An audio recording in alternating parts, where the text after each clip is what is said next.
Coming up on WUFT News, first at 5, special session continues in Florida. The big topics of the schedule.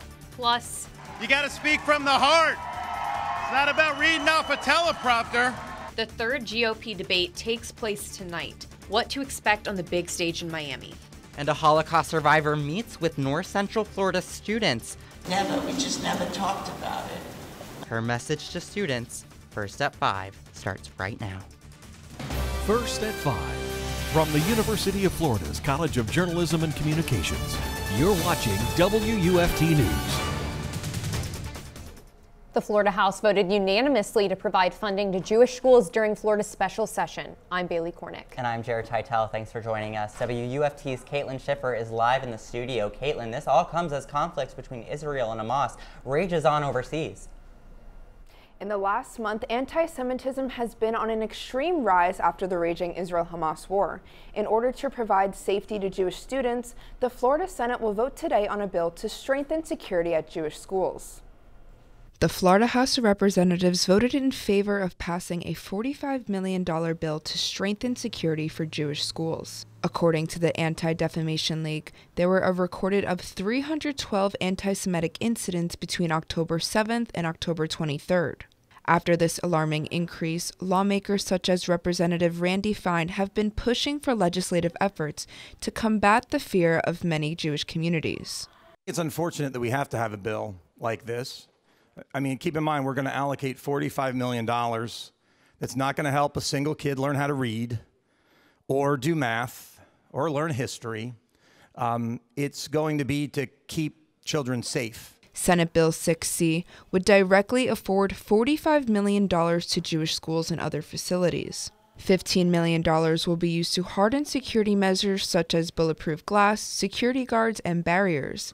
$10 million would be aided for non-hardening security measures as well. The other $20 million would be put towards the nonprofit security grant program. B'nai Israel Day School has placed law enforcement on its property since the deadly attacks on October 7th. Executive Director Jennifer Petrescu says providing security is extremely costly, and this funding would make an impact. It's going to make a huge difference in our overall budget in terms of being able to provide security every minute that we're open. And that's the conversation that we're having is that we really need to have somebody there as often as somebody's in the building. In the midst of the fear and terror the Jewish community has been experiencing, the goal of these schools such as B'nai Israel is to keep the kids unaware and safe. I credit the teachers, the administration for making sure that as stressful as a time as it is, that doesn't convey to the children. The resources will also be shared with historically black colleges and universities in the state. The Senate is expected to pass the bill today. This resource would afford relief and comfortability for thousands of Jewish citizens. Reporting live in the studio, Caitlin Schiffer, WUFT News.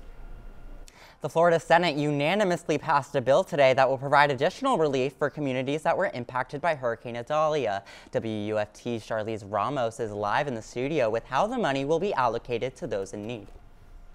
The Senate today voted on $416 million to help those affected by the storm. State Senator Corey Simon, who represents most of the Big Bend area, presented Senate Bill 2C that will provide aid to programs tied to Idalia recovery efforts and the My Safe Florida House program. Other senators asked clerical questions on the bill.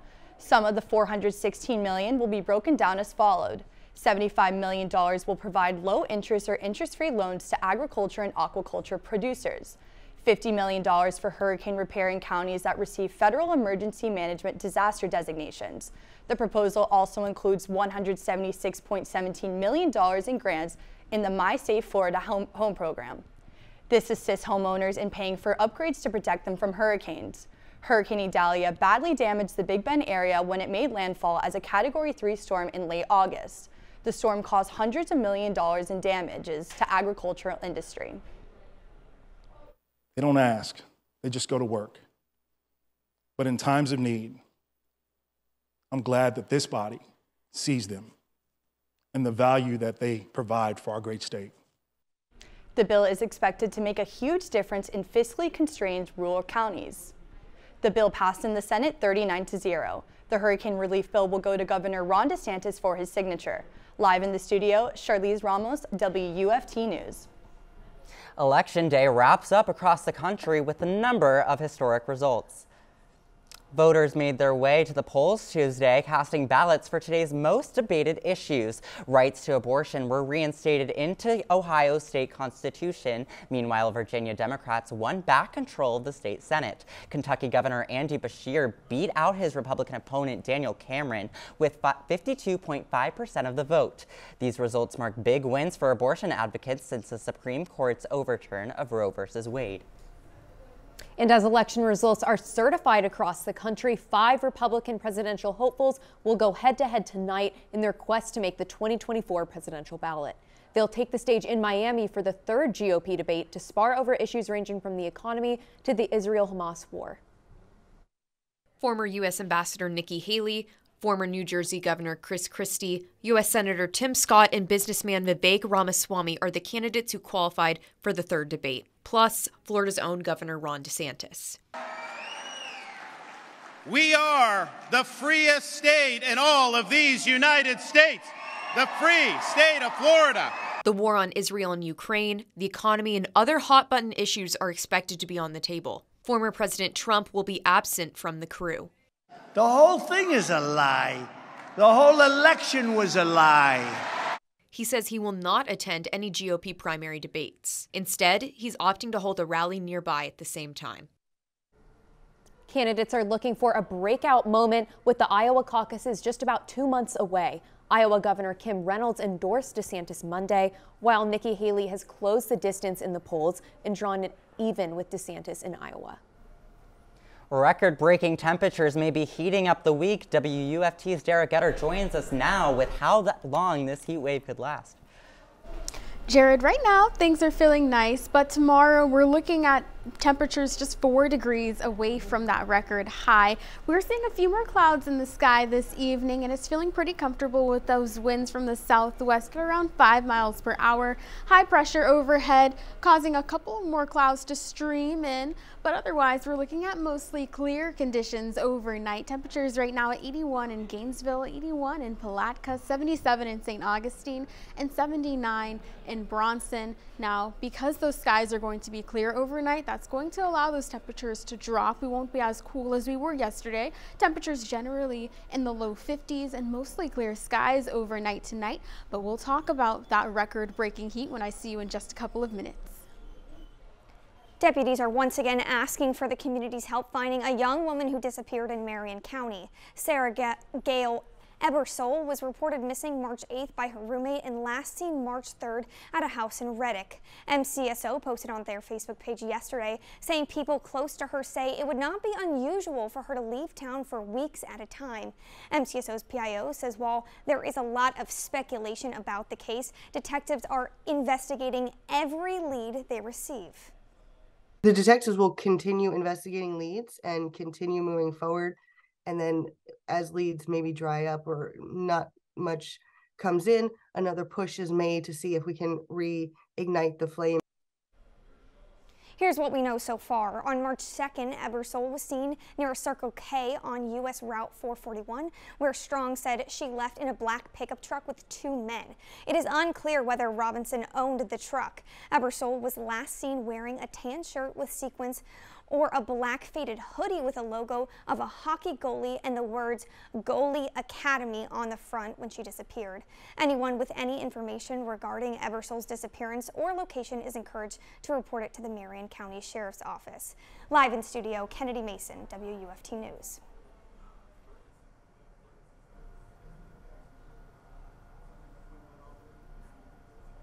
Thank you, Kennedy. WUFT will continue to follow this story. If you want to read more, go to WUFT.org for any updates.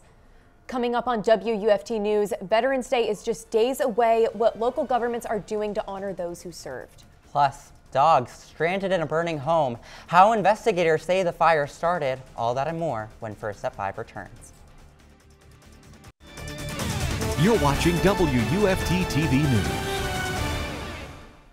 This week marks Holocaust Education Week across Florida. Gainesville students had the chance to hear from a survivor. WUFT's Bianca Smith spent time with survivor Suzanne Schneider and talked with her about her experience as a young Polish girl during the Holocaust. That's right, Bailey and Jared. Suzanne never spoke up about her experience at the Holocaust until her neighbor told her that her son had met a Holocaust survivor at a museum. That's when she realized she had to speak up. Her unique story left students and teachers walking out of the auditorium with a new appreciation for life in this country. Suzanne Schneider went from sharing a dinner table with German soldiers to being hunted down by them. At Abraham Lincoln Middle School, 7th and 8th graders had the chance to hear from her about her time in Poland during the Holocaust. She shared stories about being hidden by non-Jews, sneaking around Europe, and how her father, who was a doctor, managed to keep her alive. Abraham Lincoln Middle School teacher Brian Hanot says that he was incredibly surprised to see how attentive and connected the students were. And normally kids don't engage like that, but to hear someone who lived this thing that they've heard so much about in front of them, it really connected with them. Suzanne shared how she did everything she could to survive, like training a chicken to warn her about German soldiers. She's still scared of German shepherds, motorcycles with sidecars, and loud planes. Still, she shares her story. I'm doing it because I feel I have to do it. Not that it's such a great joy for me to recall all that, but I need to share so the younger generation knows what went on, that it wasn't just a fairy tale. Suzanne speaks to thousands of people across Florida, but especially the younger generation, because she says that they're receptive. They were totally attentive, and it's wonderful. It's very fulfilling for me to know to do that. When Suzanne and her family arrived to the United States, she says they never talked about their experience because they wanted to be thankful for what they had in the moment. Suzanne encourages people to be thankful for what they have and to take care of those around them because you never know what tomorrow holds. Live in the newsroom, Bianca Smith, WUFT News. Senior citizens in North Central Florida should watch out for scam calls requesting financial information. Scam callers are posing as representatives from Elder Options, a local resource center that operates an elder helpline. The scammers are calling individuals through the helpline number and requesting credit card information. The Elder Options CEO says the community should stay vigilant and notify them of any suspicious calls. We were really horrified that our organization, whose mission is to assist older adults, was being spoofed by an organization or someone that we were not aware of. A recent study by the AARP found that elder fraud victims lose over $28 billion to scams annually. Local police have been notified of the issue, and questions should be directed to Elder Options representatives.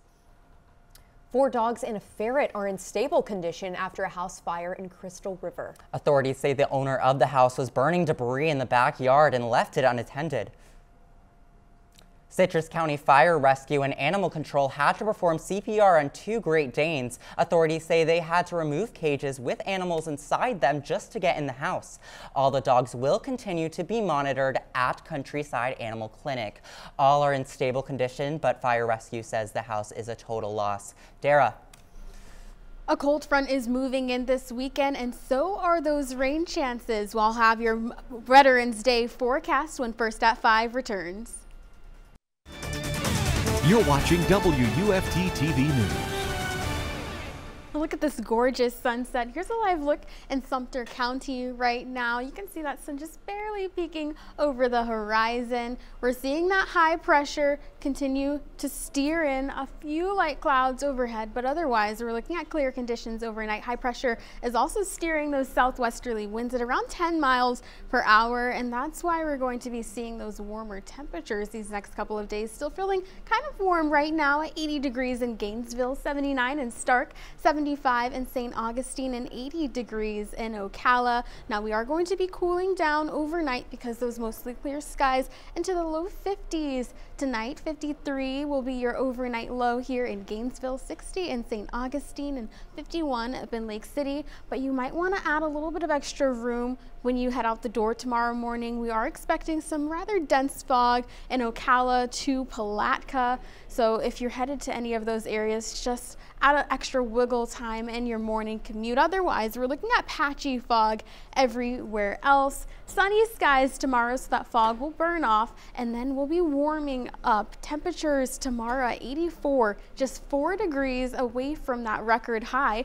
Friday and Saturday, though, we're just 3 degrees away from breaking that record, so we're unseasonably warm. If you haven't had the chance to get out to the beach yet, Saturday will be your best day to do that, because Sunday, when we have that cold front move through, we do have a 20% chance of rain. Now, not a total washout, just some scattered showers that we'll have to be mindful of. So as that high continues to move out of the area, that'll allow for some more moisture to build in, and then we'll see that front drop down. That's going to stall out, allowing for that moisture to continue to build in as we head into next week. So it's looking like a great day for Veterans Day, just a little bit warm, because once you factor in that moisture, it's going to be feeling closer to 90. But after that cold front moves through, we'll see temperatures in the low 70s next week. Coming up on sports, the Gators women's basketball team hopes to stay undefeated in early season play. The Gators will take on Bethune-Cookman tomorrow night. Tune in after the break for more. You're watching WUFT-TV News. Welcome into sports. I'm Jamie Goldman. Several Buchholz Bobcats athletes continue their athletic careers at the collegiate level. They signed their letters of intent earlier today. 3 baseball players and 1 golfer put pen to paper and committed to their respective universities. Cooper Collins is heading to Davidson. Bobcats catcher Noah Hayes is heading a short drive south to UCF, and pitcher Anthony Wilkie has committed to the Clemson Tigers. The athletes say this is a surreal moment and they are ready to get to work. So it's always been a dream of mine to sign to play college baseball, so it's really just a dream come true, and I'm really just grateful for this opportunity, and I feel really lucky to have this opportunity. I've worked hard for it, so it just feels really good. 1 golfer also signed their letter of intent. Braden Smith is heading to the University of North Florida. It's playoff time in high school football, and the Buchholz Bobcats enter the postseason on fire. After an undefeated regular season, Buchholz continues their quest for a championship tomorrow night. Buchholz will face the Mosley Dolphins in this first-round 4S playoff clash. With a win, the Bobcats will advance to the regional semifinals, where they would face the winner of Ponte Vedra and Creekside. Kickoff between the Bobcats and the Dolphins is set for 7:30 tomorrow night from Citizens Field. In high school volleyball, the Brantford Buccaneers competed for a 1A state championship last night. The Buccaneers entered the championship game on a red-hot 14-game winning streak, but unfortunately fell just short to Baker High School. Brantford won the first set, but then Baker stormed back to take the next 3 and win the match in 4 sets. After a tough loss to Arkansas, Gators football is looking ahead to a road date with the LSU Tigers. The Gators will have their hands full in Baton Rouge this weekend as the Tigers lead all of college football in offensive yards per game.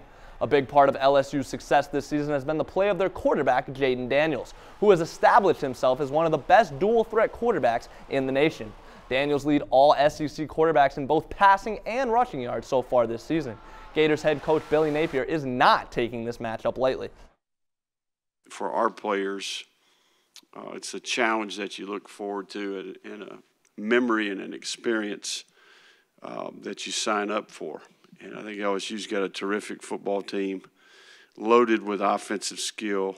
The quarterback's dynamic, not only as a passer, but his ability to run. The Tigers and the Gators are set to kick off this Saturday at 7:30 in Baton Rouge. On the hardwood, Gators women's basketball is looking ahead for a matchup with Bethune-Cookman. Florida is looking to build off their 17-point opening night win against UNF, where Leilani Correa led the way with 21 points. The Gators have never lost to Bethune-Cookman, going 8-0 all-time against the Wildcats. Tip-off is set for tomorrow night at 6 from the O'Connell Center. As fall ball is nearing its end, Gators baseball is getting ready for their annual Orange and Blue series.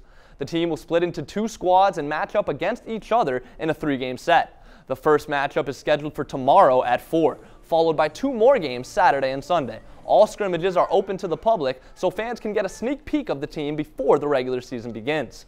The Gators will open their season February 16th against St. John's.